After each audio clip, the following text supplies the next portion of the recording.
So I'm up here. I don't even know what this is called, but that guy looks like he's ready to take a hike. And there's more rock over that way. Here's the valley. There's a lake way across. I videotaped a second ago, but I'm going to do a reading, I decided. And as I told you, I'm going to do it here because there's going to be a million people up at the other place. And everybody kind of just jetted when I got here, which is cool. It was kind of like my cue to go. So, as I said, the deck that I'm using is by Colette Baron Reed, and it's called the Enchanted Map, and it's an upright and a reverse deck. So, upright is the regular normal messages, and the reverse would be a challenge. A lot of people don't like upright reverse decks, and I didn't either, because you almost get scared because you're like, oh God, you got a reverse card, what's it going to mean? But it's a challenge, it's a life lesson, and it's actually something that I needed to embrace, because I want the truth, I don't like somebody just to tell me fluffy stories. I want reality, and if there's something that needs to be worked on, I need to know it. So the first message we actually got in the upright position, and it's one ring circus. I'm using the mountain to hold the cards because it's pretty, So one ring circus, we see Ganesh, and he's on top of a mountain. He's balancing on top of a rock, kind of like where I'm at. And there's a new moon, which is what we're in right now. The number is 15. 1, keep your thoughts positive. 5, big changes are rumbling through your entire existence. Always for the better. So Ganesh is kind of reaching his trunk back around, saying, hold on, right? One ring circus. So basically what it's saying is you are capable, right? You are capable of independence, handling yourself. Look at this guy. He's climbed up on the top of this mountain. Ganesh is supporting him, yes, but he's on his own. He's doing this on his own. So what comes to mind is independence. That's the key as you step forward on your journey, okay? And other people may not understand the vision that you have, or what you see in front of you, or the lessons or wisdom that you have acquired on your journey. So you need to recognize that. And recognize that everything that you have, I'm going to let you guys look around because this is incredible. I was just noticing the color of the mossy green and the road going down and they're snaking through. That's so pretty. So I'll let you guys look around as I'm speaking. They want you to recognize yourself, the wisdom that you have to move forward. It makes you particularly competent and capable of moving forward with assurance. So right now, self-reliance is important, independence. That guy is on top of the Ganesh, but he's by himself, or she is by herself, up on a rock like me. And basically, because they're kind of zeroing in on independence and self-reliance, they're speaking about boundaries, creating and maintaining clear boundaries between you and others. They're literally speaking about another. So at this time, make sure that there are boundaries between you. You know where you end and where they begin, and that they know that as well. You need to have a healthy sense of where this beginning and ending is, because you must be. Two completely self-reliant, self-sufficient, independent people are going to be the strongest couple coming together, because we spoke about in I don't know if you're watching all of these videos, but about how the biggest tree can fall when another is leaning on them, and we need to be able to stand and support ourselves and not be constantly leaning on another. Now, if you've got two strong, self-sufficient, independent people, they're going to be able to, in balance, lean on one another. But it's because it's not happening constantly. You're not constantly having to carry someone. It's funny because I picked up a really cool walking staff, and I said, it was a beautiful one, and I put it down. I said, it's a nice one, but I don't like carrying anything. I don't want to carry a walking staff. I want to be free. I want to be unencumbered. So that's what they're speaking about. They're speaking about the strength of two independent, free people. That's a very strong union when they choose to come together, because there isn't the need to carry someone. I don't want to be somebody's mommy. Somebody doesn't want to be my daddy. That is a codependent relationship, and that's not something that Spirit wants for any of us. So when you have a healthy sense of where you end and where another begins, then you're able to enter the best kind of relationship, and you're going to attract people who mirror that wholeness, who mirror that strength. You're going to attract the mirror of who you are. So it's talking about working on your independence and your strength. This is your journey. This is how you become strong. Oh, right when I say that, the raven flies. Love it. was pretty magical, I gotta tell you. I was talking about how when I was walking through the forest here, I was told to come home. And I was in the Valley of the Ferns, and I said I wanted to go to Fern Valley, and I was. And I realized that I was home in the trees, you know, and we're talking about, I was looking at the root system and the strongest trees, and I've come across trees that have been burned and badly, badly scarred, and yet they're still standing and growing strong. Some have lost limbs. Some have one whole side burned out. Some, they've been massively wounded in this journey of life, and yet they're still standing. And I saw one that the whole side was burned, and then up for the center, and they literally lost their top, so they lost their head. They got knocked on their ass on their journey. But you see at the top, they started to grow again, and out to the left, not the top got knocked down. So they had their top knocked off. They were cut down to size, basically, and then they started to grow out the side again. So it talks about the strength and the importance of have deep roots, you know, that you aren't going to topple. When, you know, we saw the giant tree, this giant tree, and it was the roots were shallow, or there was too much emotion, they couldn't handle it and it fell, or it was part of a system where others were leaning on it and it fell. So interdependence and strength and boundaries, the importance of standing on your own, but boundaries to keep people out of leaning on you and attaching to your energy. You know, interdependent relationships are mutually supportive, you know, stimulating, transformative. You can achieve anything when you have this mindset and this policy in life. See, there's rules. There are rules. Even though I don't like rules, there are some rules you've got to apply. Okay, so our next message is really interesting to me. I'm going to put it where this other card was because it's getting windy. And I think actually I'll put it over here. It's called the Dragon's Lair. I've had a lot of messages about the dragon. Let's put the dragon in his cave. Hold on. I like the dragon in his cave. Here we see number 1, again, keep your thoughts positive, and 9, these are positive endings. You see the dragon flying above. It looks like more a rock where we're going.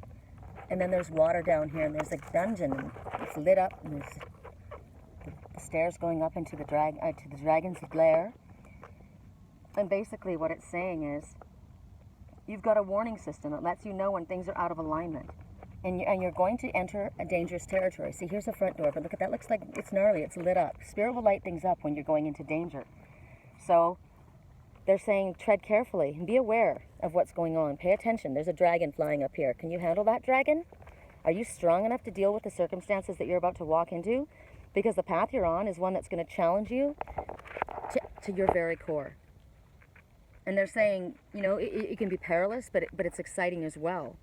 So it's kind of like the danger that you feel before you enter a new relationship, because you're going to be changed forever. It's to me, this is a strong person that's possibly feeling like they're going to be giving up their freedom. They're trepidatious about doing this, but clearly they're aligning with someone like them. So it's scary, it's dangerous, but it's exciting. And they're going to be changed. Something is massively going to change about their life. Their life is never going to be the same again, and it doesn't mean that it's going to be bad. It means it's probably going to be pretty amazing if they're up to the challenge, if you are up to the challenge, if this is you. You know, you can't live your life fully if you're being safe. I don't do safety. Look where I'm at. Everyone's over there. I'm over here. I wouldn't have you don't get that view when you're sitting up against, you know, hugging the mountainside. So basically what it's talking about is there's a new experience in your life that's calling you, and it's going to test your courage. It's going to be difficult. It's like this twin flame path that I'm walking. Spirit told me, you can change your mind. You know, you can write another soul contract. You can go in a different direction, because this is going to challenge you to your very core. And a couple years ago, I said, no, I can do it. And I got to tell you, man, it's kicked my ass. It's very, very difficult. And the choice is ours, right? That was my choice. I said, no, I made my choice, so this is what I choose to take. So for you, there's a choice. But then there's a greater risk in not even trying, you know, and not challenging yourself, because this is one journey. This is one journey that we get in this lifetime. Ooh, big fat bumblebee, right when I said that. Love that. And basically, it's new territory. New territory. Look at this. There's no houses, there's no condos, there's no apartments. There's wild. And there's bear that live here, there's cougar that live here, there's coyotes that live here. deer, raccoon, fox, they all live here in these mountains, and there's the river. This is new territory that you're about to discover, and it's wild and it's exciting. And we're going to do one more card because I just, you know what? Yeah, because I can't do it up at Morro Rock. There's just going to be too many people bothering us. I could maybe save it for a really big tree.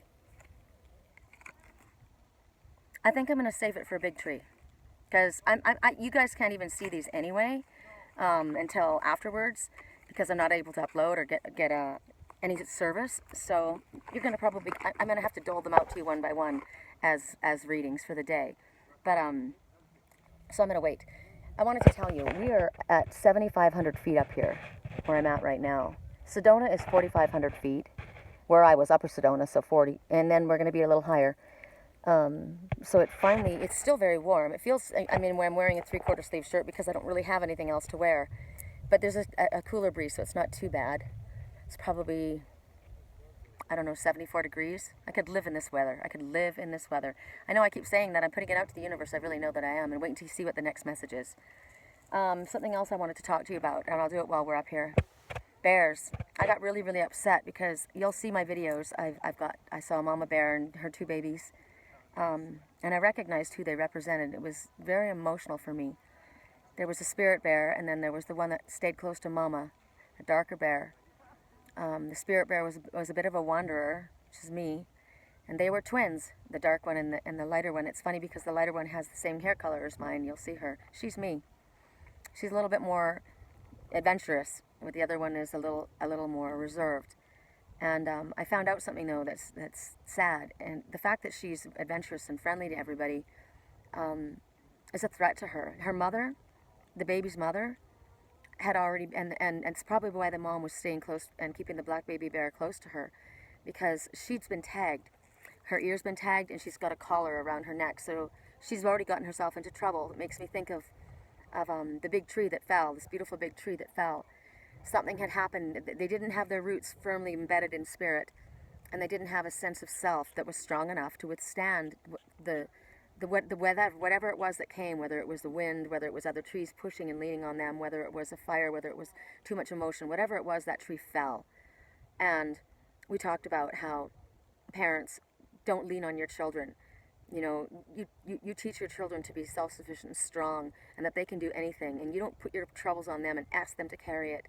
You want them to grow up to be strong, rooted deeply, where they're not going to topple. Well, this mama bear, she'd been tagged. And once you get tagged, I'm going to get emotional. Once you get tagged on the ear, they're watching her. It means she's gone too friendly. She took food from people, or it wasn't being self-sufficient, basically, is what she wasn't doing. And then she got tagged the first time and they released her. But then she got lazy again, and she didn't want to do her work. And so she went again into the forests and into the campgrounds and into where the people were. And they caught her and they put a collar on her. And if they catch her again, they're probably going to put her down. So because she wasn't self-sufficient, like that bird flying free, she put her life in peril, and there's a possibility of her dying. And what was really interesting is the babies that I saw, I thought it was so beautiful that that little one, like me, was so brave and going up to anyone, and it was fearless. But it talks about, who do you really know? You have to be careful. You have to have boundaries. Don't let people get too close that you don't know them. It isn't about mistrusting people. It's just about being smart. It's about safety. It's about boundaries. So I'm sorry I allowed myself to get that close to that little bear. I don't want that bear to think it's okay. Butterfly transformation. So I got my lesson from that.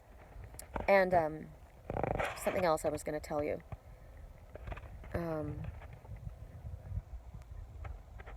The baby bears. Oh, so don't feed the bears. What it was is, when they put food out, or you leave food in your campgrounds, or you leave things around, and you're being so that's your garbage, basically. Don't allow your dirty laundry to be out for other people to pick in your garbage. Basically, they'll come wandering. They'll come looking for whatever's there, and then they don't go work for themselves. So it's kind of like allowing other people to take your work. You know, you work, and everybody else needs to work too.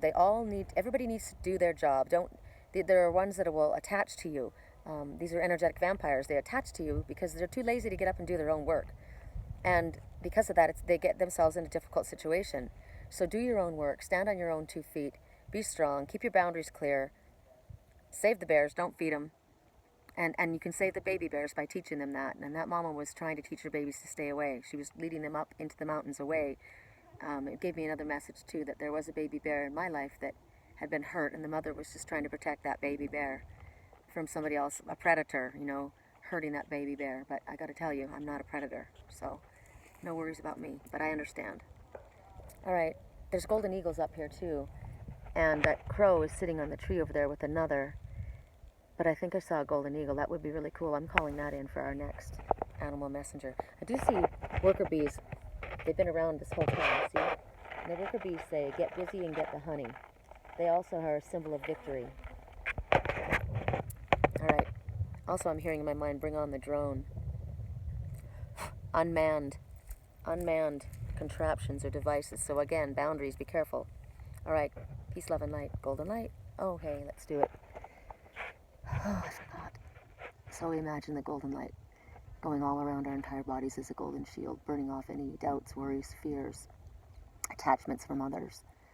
Put this golden shield all the way around us, and it's emanating, glowing out, and it's pushing and vibrating, and what goes from us is love, unconditional love. And what is allowed in is unconditional love. But there's a boundary, and others are not to cross it, and our energy will not go out onto them. So we thank the sun right now in our solar meditation, asking for this. Blessings, love, and light.